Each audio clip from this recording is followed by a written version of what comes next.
బాధ్యతగా వ్యవహరిస్తానని తెలియజేస్తున్నాను.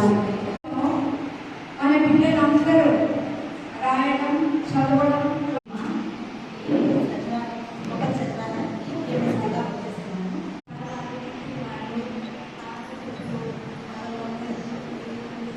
ఈ ఆశా నిలయం పాఠశాలలో సభాముఖంగా ఉంటేనే బిడ్డలు సమాజంలో ఎదగగలరు అని మీరు ఇంటి వద్ద ఎలాంటి ఆటంకం కలగకుండా